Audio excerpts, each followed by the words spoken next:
Have you ever walked into a room and felt invisible, as if your presence carried no weight? You spoke, but your words seemed to dissolve in the air, leaving you with that quiet sting of being overlooked.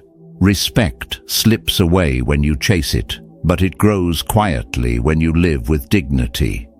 It is a silent currency, paid only to those who live in a way that demands it without ever asking. The Stoics knew this truth well. Marcus Aurelius reminded himself each morning that the world would test him. Yet his power lay not in controlling others, but in mastering his own conduct. Respect begins in that same place, in how you carry yourself when no one applauds, in how you keep your word when no one is watching, in how you hold your calm when others lose theirs. So the question is not how to make others respect you, but how to become the kind of person who leaves them no choice. If that thought stirs something in you, stay with me, because what follows may change the way you move through every room you enter.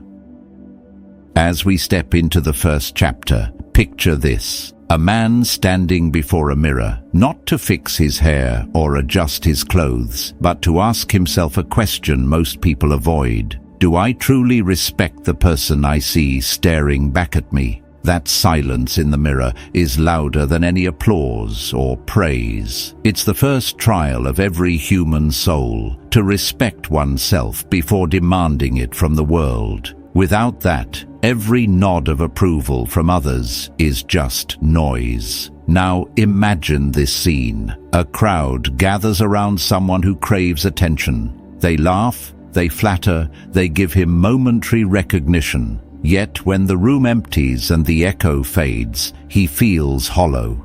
Why? Because respect from others is weightless if your own spirit knows you have not earned it. Seneca once wrote, "You must live for yourself before you can live for others." Self-respect is the foundation. Without it, every structure built on external validation collapses. Respecting yourself isn't about vanity or pride. It's about the quiet rituals you carry out when nobody is watching, rising when the alarm rings, instead of sinking into another hour of wasted time, keeping a promise to yourself, even when no one else will know if you fail, refusing to let your own standards slip just because no one is there to hold you accountable. These moments are invisible to the world, but they are written into your character like lines carved in stone. And those carvings, unseen as they may be, will eventually be read by others in the way you walk, the way you speak, the way you live. Think of Marcus Aurelius, Emperor of Rome, who held unimaginable power, yet began his mornings by reminding himself, "You have power over your mind, not outside events."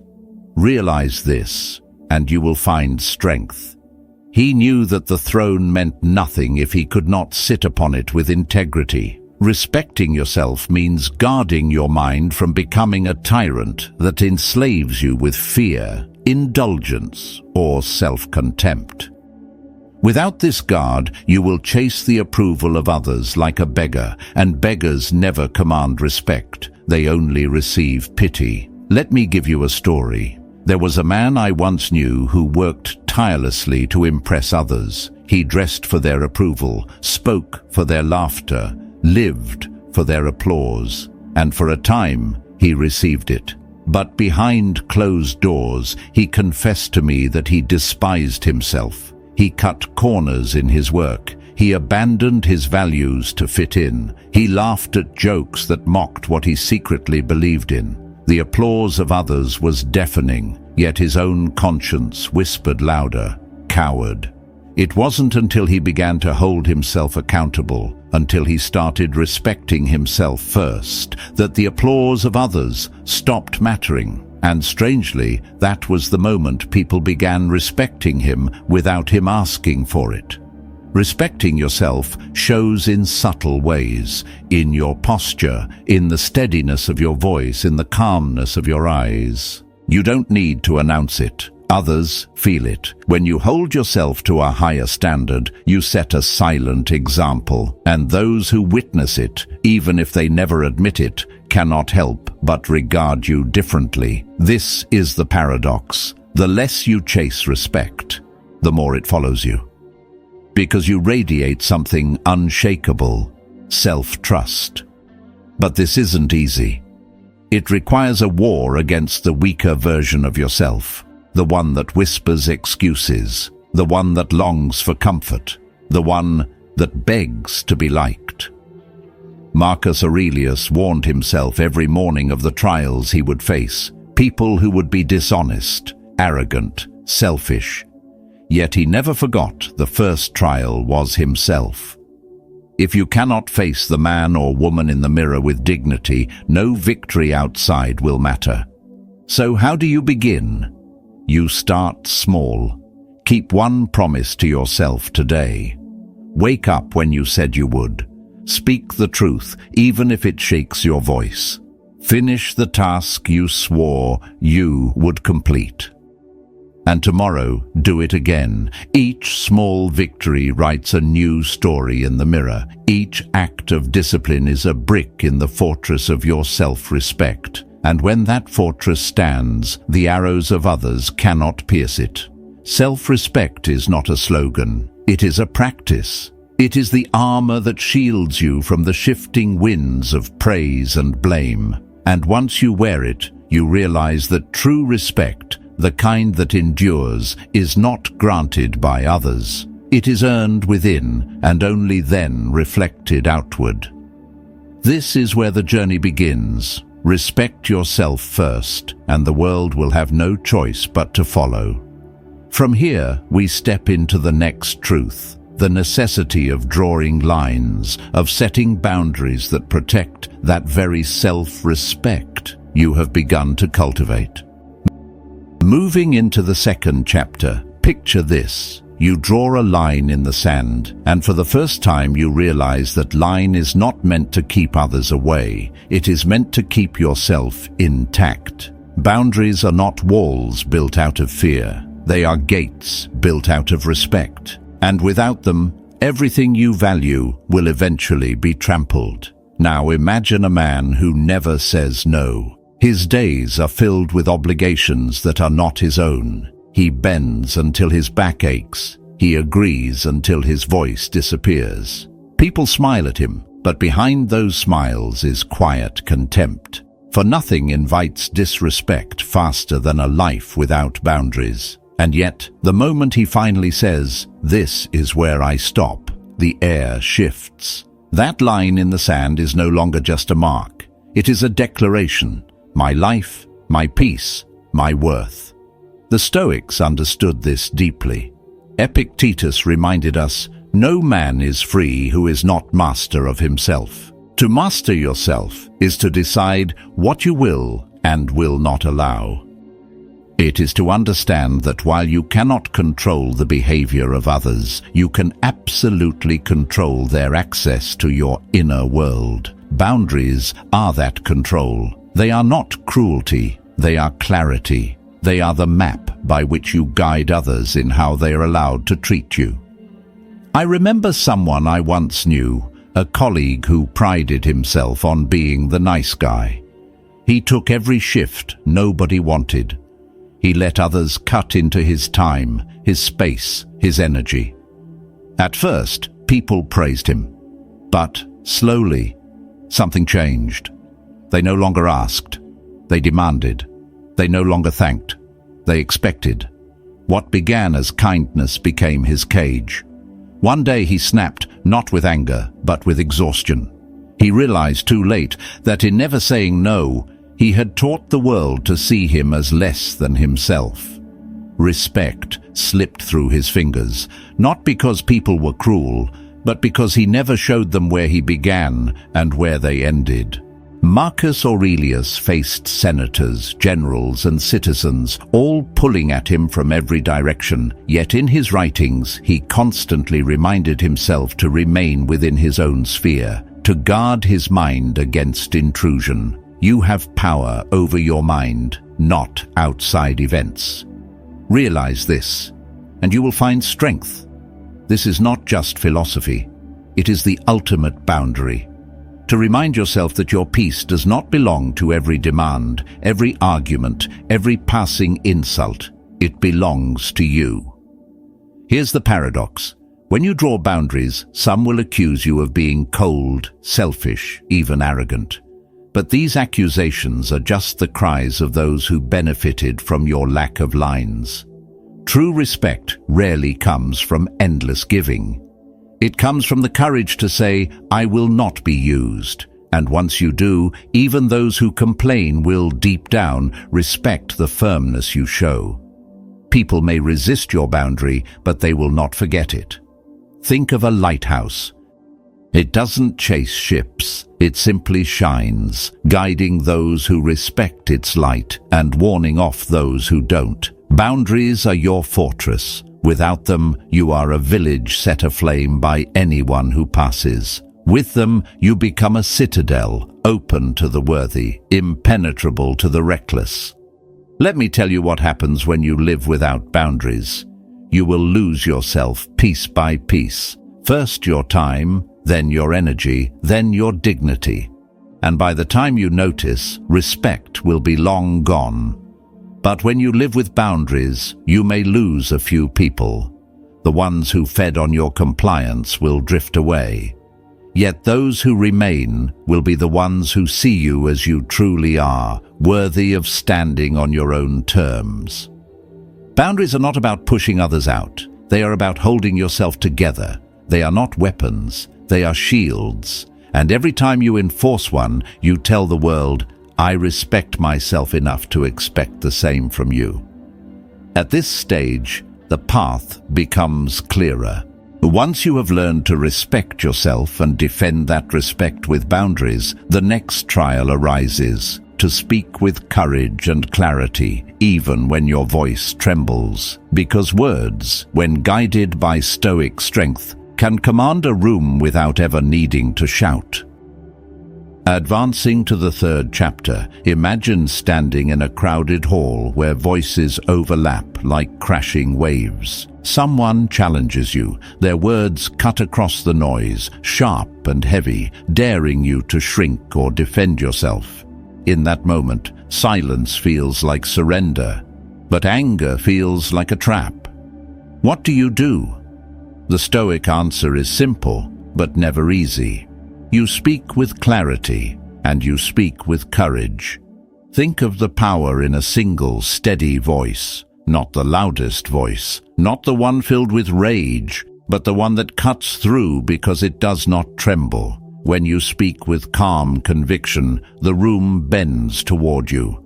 People lean in, not because you demanded their attention, but because you refused to be shaken. Seneca once said, "He who is brave is free." And there is a rare kind of bravery in choosing measured words when everything inside you wants to erupt. Now imagine a council in ancient Rome, the senators murmur, voices rising, tempers flaring. In the middle of this storm, a man rises, not shouting, not rushing, but speaking plainly, slowly, as if he were addressing one soul instead of 100. His restraint commands more weight than their fury. This was the Roman way at its best, and it is the Stoic way still. The courage to disagree without being consumed by the fire of disagreement.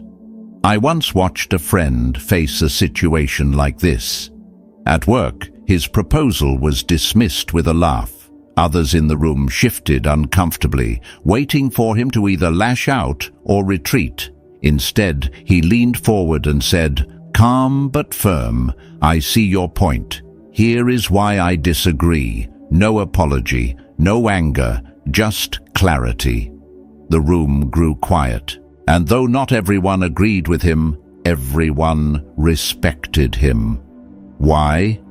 Because he showed he could stand his ground without losing his composure. His words carried weight, not because they were perfect, but because they were unshaken. This is what Epictetus meant when he said, "First say to yourself what you would be, then do what you have to do." When you decide to be the person who speaks with clarity and courage, you no longer chase approval. You no longer fear rejection. You are simply living your role with integrity. And people can feel it, but let's not pretend it's easy. The temptation is always there, to stay silent and let the moment pass, or to unleash anger and let it consume the room. Both paths are weak. Silence without conviction is surrender.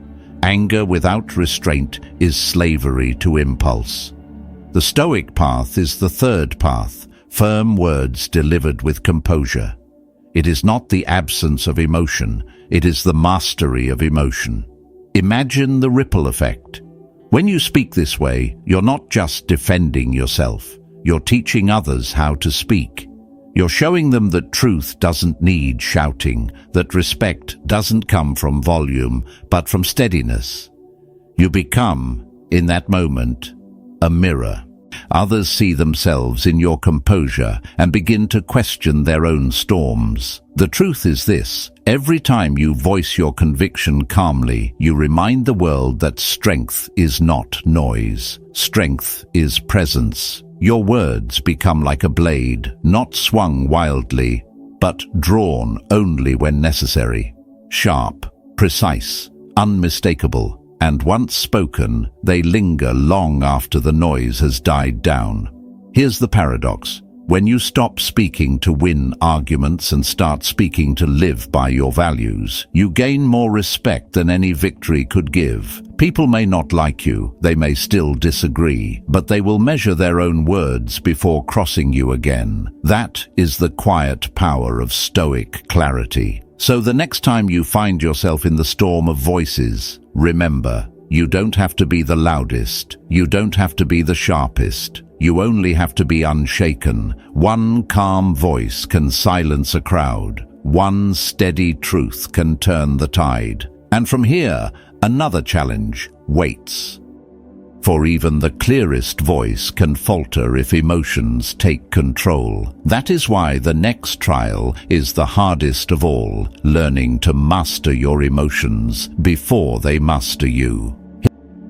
Here's where the fourth chapter begins. In the heat of moments when your pulse quickens, your breath shortens, and your chest tightens with the urge to explode. Anger comes like a storm, fear strikes like lightning, despair seeps in like slow poison. These emotions feel bigger than you, stronger than your will, and yet the Stoics taught us this: the storm is not in the world, it is in your judgment of the world. Now picture yourself in traffic. A driver cuts you off, almost colliding with your car. The surge of fury rises instantly, demanding release. You grip the wheel tighter, tempted to lash out, to prove you won't be disrespected. But pause.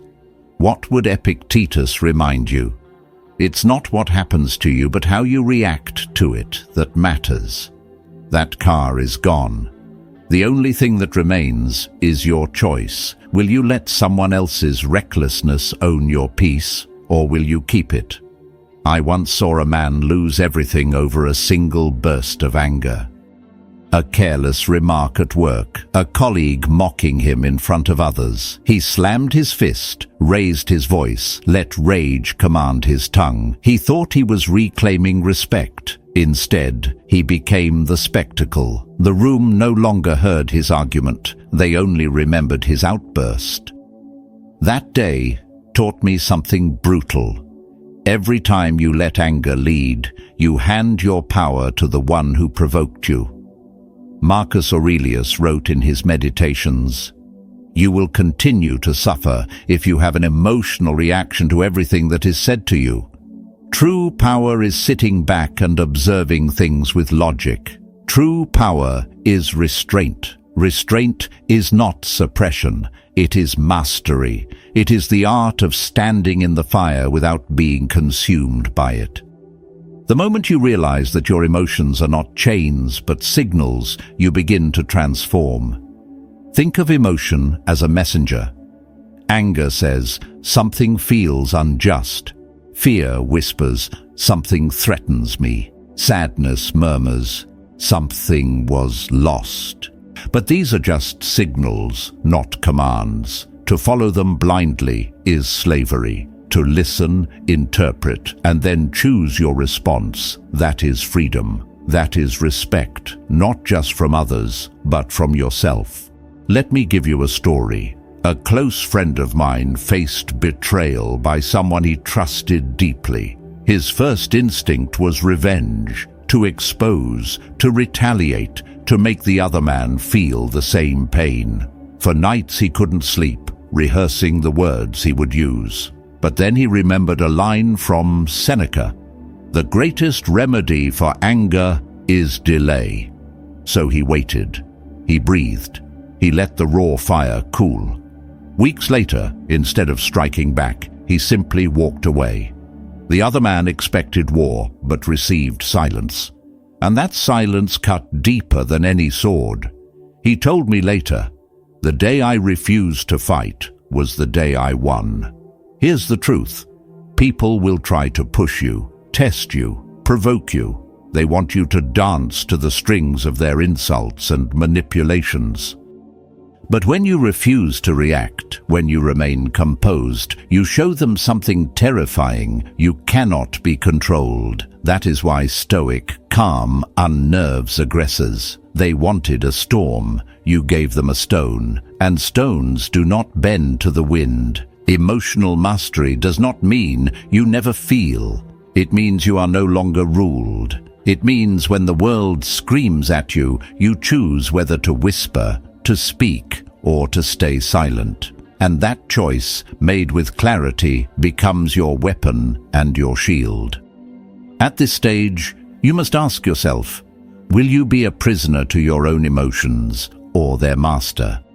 Because until you hold the reins of your inner world, respect will always slip through your hands. And once you learn to master these inner storms, the next question becomes even sharper. What happens when your word itself is put to the test? That is where we move next, the unshakable power of keeping your promises. From here, we step into the 5th chapter, where words are no longer just sounds, but the measure of your very soul. Imagine this. Someone shakes your hand, looks you in the eye, and promises, "I'll be there." But when the moment comes, they vanish. What do you feel? Betrayal, disappointment, a subtle shift in how you see them.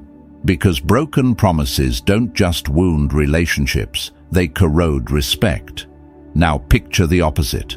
A friend tells you, "I'll help," and no matter the cost, they show up. They stand by you in the rain, in the late hour, in the difficult moment when others drift away. You remember it for years. Why? Because reliability is rare. And in a world of empty words, those who keep their promises become pillars. Stoicism understood this centuries ago. Seneca wrote, "A man's word should be as good as his bond. Without it, there is no trust, and without trust, there is no respect." I once worked alongside a man who promised everything but delivered little. Every project he touched began with fire and ended in ash. At first, people forgave him. Life is busy, they said. But after the 10th excuse, the room grew silent when he spoke. No one trusted his commitments anymore. His talent was real, but his word was not. And talent without integrity earns admiration, perhaps, but never respect. Contrast that with another man I knew, quiet and unassuming. He never overpromised. In fact, he spoke sparingly, but when he gave his word, he delivered. Every single time, rain or shine. His reputation grew not because he boasted, but because people learned a truth about him. If he said it, it would be done.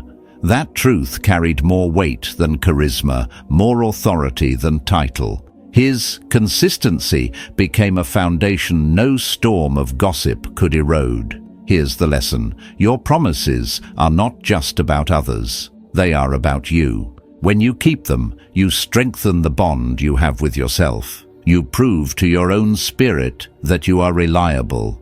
You become the kind of person your future self can trust. And that trust radiates outward. It shapes the way others see you before you even speak. Marcus Aurelius reminded himself daily, if it is not right, do not do it. If it is not true, do not say it. Imagine if you measured every word you gave by that standard. How much lighter would your life feel if your speech required no defense, no explanation, because your actions always confirmed it? People would stop questioning. They would simply know. Keeping promises is not about perfection. Life will test you. Circumstances will shift. Sometimes, despite all effort, you will fall short. But even then, the Stoic principle applies. Own it. Speak the truth. Admit what happened without excuse. Integrity is not the absence of failure, it is the refusal to hide from it. And when people see that honesty, even in imperfection, their respect for you deepens. Think of trust as a fire. Every kept promise adds wood. The flame grows, steady and bright, but every broken word removes a log until the fire dies, leaving only smoke. Rebuilding it takes more effort than tending it ever would. Respect works the same way, easily lost, painstakingly regained. So let this be your standard. Speak less, promise less, deliver more. Let your word become a currency that never devalues. Because in the end, no matter how clever your speech or how confident your posture, if your word cannot be trusted, respect will slip through your hands. But if your word becomes law, not by force, but by consistency, you will command respect without asking for it. And this leads us naturally forward. For once your promises hold weight, the question shifts. How do you go beyond mere reliability and add true value to the lives around you? That is where the next step of our journey begins. At this stage, imagine walking into a room and leaving it better than you found it, not by charm, not by clever words, but by the weight of your presence and the value you bring. Respect is not built only on what you refuse to do, or even on promises you keep. It grows stronger when you add something real to the lives of others, when you become a source of strength, clarity, or wisdom in a world starved of all three. Now picture two kinds of people. The first enters every conversation looking for what he can take. He drains the room, demanding attention, seeking validation, measuring his worth by how much he extracts. People tolerate him, but they do not respect him. The second arrives quietly, listens deeply, and then offers something, an insight, a helping hand, a reminder that others matter too. When he leaves, the air feels lighter, steadier. Which one do you trust? Which one earns your respect? The Stoics knew the answer. Marcus Aurelius wrote, "What is not good for the hive is not good for the bee. To live only for yourself, to constantly take, is to corrode your own soul. But to give, wisely and deliberately, is to affirm your place in the world." Respect is not demanded by shouting. It is cultivated through contribution. I once worked with a man who had very little in material wealth, but offered something rarer: consistency and help without fanfare. He didn't advertise his deeds. He didn't announce his sacrifices. Yet, whenever something broke, he was there with tools. Whenever someone faltered, he stood steady beside them. Over time, his quiet acts became his reputation. People sought him out, not because he had money or status, but because he added real value wherever he went. His respect was earned not by speeches, but by silent action. Adding value does not mean becoming a servant to everyone's whims. That is not stoicism, that is slavery. Seneca reminds us, "He who serves the many serves none well." The Stoic way is not to burn yourself out for approval, but to discern where your effort carries meaning, to offer strength without losing yourself, to help where it builds, not where it enables weakness. Respect flows from this balance, generosity guided by wisdom. Think of the candle. A candle does not lose its flame by lighting another. Instead, the light multiplies. But a candle that tries to burn endlessly for all will exhaust itself to smoke. Your task is to know when to give and when to withhold. The Stoic path teaches this discernment.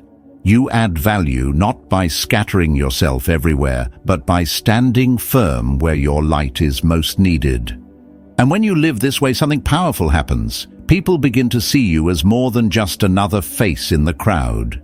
You become an anchor in their storms, a reminder that dignity still exists, that strength can be gentle, and that wisdom can be shared without arrogance.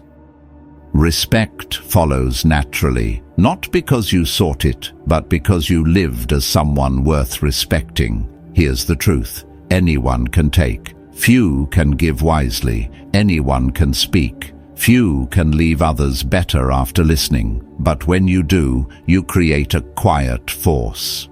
You become someone whose absence is felt, not because of noise you made, but because of the value you left behind. So let this be the standard. Stop asking, "How can I get respect?" and begin asking, "How can I add value?"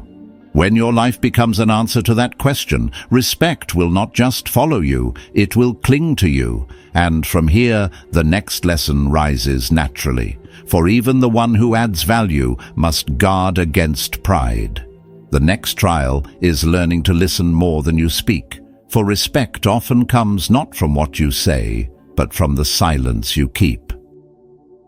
Entering the 7th chapter, imagine a crowded table where everyone is eager to be heard. Voices overlap, opinions clash, and the louder the noise, the more invisible wisdom becomes. Yet there is one person who doesn't rush to fill the air. They sit back, eyes steady, listening. And when they finally speak, the room goes silent, not because their words are louder, but because they are fewer and they carry weight. Now ask yourself, how often do we talk just to fill silence? How often do we apologize, defend, or explain when in truth our presence could speak louder than our words? Marcus Aurelius wrote, "If you can speak, speak what is necessary. If not, silence is better." The Stoics knew that listening more than speaking is not weakness. It is power. It shows discipline, self-respect, and a refusal to waste words on what does not matter. I once watched a leader embody this principle. In heated meetings, while others argued, he remained calm, silent, and patient. People thought his silence meant hesitation, but when he finally spoke, it was always 1 or 2 sentences, precise and direct. And those words often decided the entire discussion, not because he had authority, but because his restraint gave his voice gravity. Every pause was a lesson, every word a verdict. Contrast that with another man I knew, someone who spoke constantly. He explained, defended, and justified everything he did. He thought his words proved his intelligence. In reality, his chatter weakened him. People stopped listening because constant noise dilutes respect. His voice became background, and with it, his influence disappeared. Here is the Stoic truth. When you listen more than you speak, you gather strength. You learn not only what others say, but who they are. Their fears, their insecurities, their hidden motives, they all reveal themselves if you are patient enough to observe. Silence becomes your strategy. Listening becomes your advantage, and speaking less makes each word you do choose sharper, like a blade unsheathed only when necessary. Epictetus warned, "We have 2 ears and 1 mouth, so that we may listen twice as much as we speak." This was not just advice. It was a philosophy of power. The world respects the person who is hard to read, who saves their words for moments that matter, who does not scatter their presence in endless explanations. The more you speak to justify yourself, the less others believe in your worth. The more you observe quietly, the more others begin to measure their own words around you. Let me share a moment that stayed with me. A man was insulted publicly during a gathering. Everyone expected him to defend himself, to argue, to prove his dignity. Instead, he smiled faintly and said nothing. His silence unsettled the room. The insulter kept pushing, desperate for a reaction. But by refusing to answer, the man revealed who truly held control. The aggressor looked smaller with every attempt. That night, people remembered not the insult, but the silence that crushed it. Here lies the hidden truth. Silence does not make you vanish, it makes you unforgettable. Listening does not diminish your voice, it sharpens it. Respect does not come from being the loudest in the room, but from being the one who speaks last and speaks with purpose. So here's the challenge. Stop scattering your words like coins thrown in the street. Hold them like gold, released only when the moment demands it. Let your silence command curiosity. Let your pauses create gravity. Let your listening uncover truths others are too distracted to see. And when you do speak, speak so that your words land with the weight of stone. Few, deliberate, unshakable. That is how respect is won, not by volume, but by presence.